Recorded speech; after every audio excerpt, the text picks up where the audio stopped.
disebut korupsi yang kemudian mengubah gizi itu menjadi racun. Ini apa maksud Anda ini? Apakah Anda menyimpulkan karena proyek ini, penyebabnya karena proyek ini jadi bancaan dan ladang korupsi baru karena anggarannya memang sangat besar ini? Iya, saya menyebutnya korupsi mengubah sesuatu yang bergizi menjadi racun. Karena cara memandang makan siang bergizi ini kan juga cara memandang mumpungisme. Mumpung setiap hari ada potensi pemasukan yang besar, maka mumpungisme itu juga berubah menjadi mencuri sebetulnya. Jadi ini yang kita mau bayangkan, bahwa sikap etis di dalam penyelenggaraan makan siang bergizi ini tidak membayangkan atau tidak memperhatikan hak dari atau hak dasar dari para murid ini untuk memperoleh gizi yang sempurna, memperoleh masa depan. Jadi korupsi itu membatalkan masa depan para anak-anak ini. Kita mulai melihat betapa cemas murid-murid itu begitu masuk sekolah menjelang jam makan, orang tuanya cemas di rumah, muridnya juga cemas, gurunya juga cemas, jangan-jangan satu sekolah akan kena racun lagi, jangan-jangan nanti akan diperiksa oleh pengawas, lalu beberapa sekolah merasa bahwa lebih baik makan siang bergizi ini dibatalkan aja daripada kena sempritan dari pemerintah atau dari pengawas atau dari LSM atau dari jurnalis. Kan kita tidak lagi melihat meja makan itu menjadi meja kegembiraan.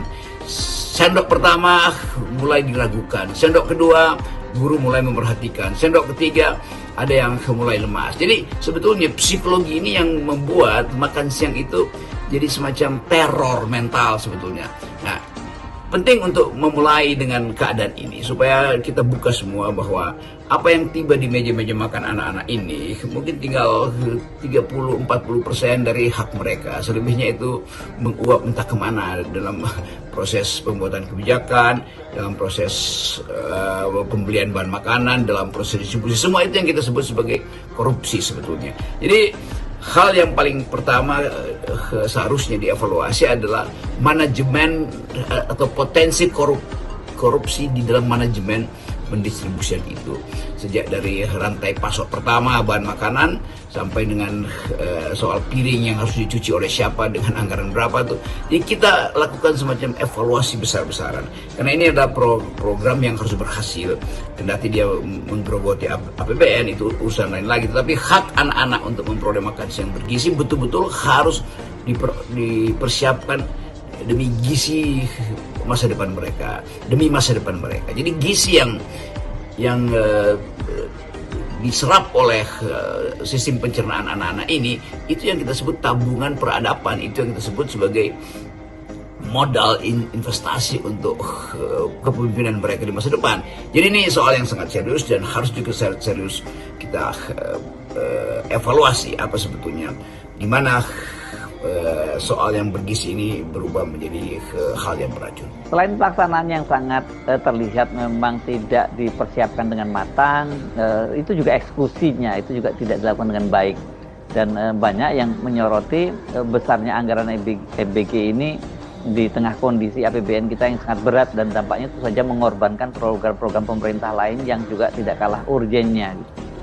Betul, kita mesti lihat program ini dalam ekosistem perekonomian kita. Kita tahu bahwa APBN tidak mencukupi, maka sangat mungkin difokuskan pada beberapa pilot project untuk melihat potensi APBN melanjutkan program ini. Tentu bisa dijadikan semacam model untuk memulai semua hal yang bersifat membantu generasi muda kita untuk punya daya tahan fisik, daya tahan psikis, dan terutama kapasitas intelektual. Jadi tetap program ini harus dilanjutkan. Yang harus dipikirkan adalah efisiensi sebetulnya, supaya betul-betul dipamerkan pada sejarah bahwa Indonesia pernah membuat proyek yang spektakuler, tapi dengan maksud yang mulia tuh. Nah, ini sebetulnya hal yang harus kita pastikan dihasilkan kembali setelah evaluasi panjang ini.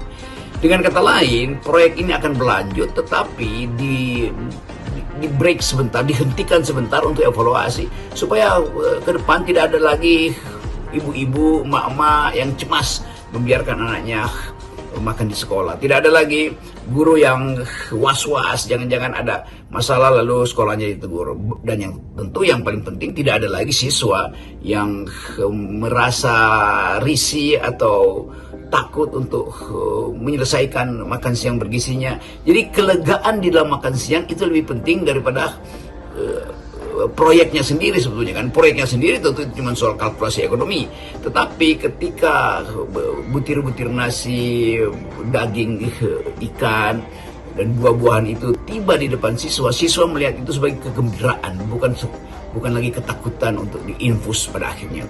Jadi psikologi ini mesti dibangun supaya ke depan kita akan lihat bahwa siswa datang dengan buku belajar pada guru, tapi sekaligus menunggu makan siang yang merupakan ya pesta kecil bagi mereka, kegembiraan mereka bersama-sama di depan piring, dan tidak ada rasa khawatir bahwa dia akan keracunan. Jadi ini soal yang kompleks, sebetulnya variabelnya banyak, tetapi kalau kita mampu untuk melihat bahwa hak alam untuk dimintakan pertanggungjawaban itu sebetulnya harus kita alihkan pada hak murid-murid ini untuk meminta pertanggungjawaban negara terhadap penyelenggaraan makan siang bergizi. Sekali lagi, alam memberi gizi, tetapi manajemen yang buruk mengkorupsi gizi itu, dan akibatnya adalah beban pada keluarga, beban pada psikologi guru, beban pada harapan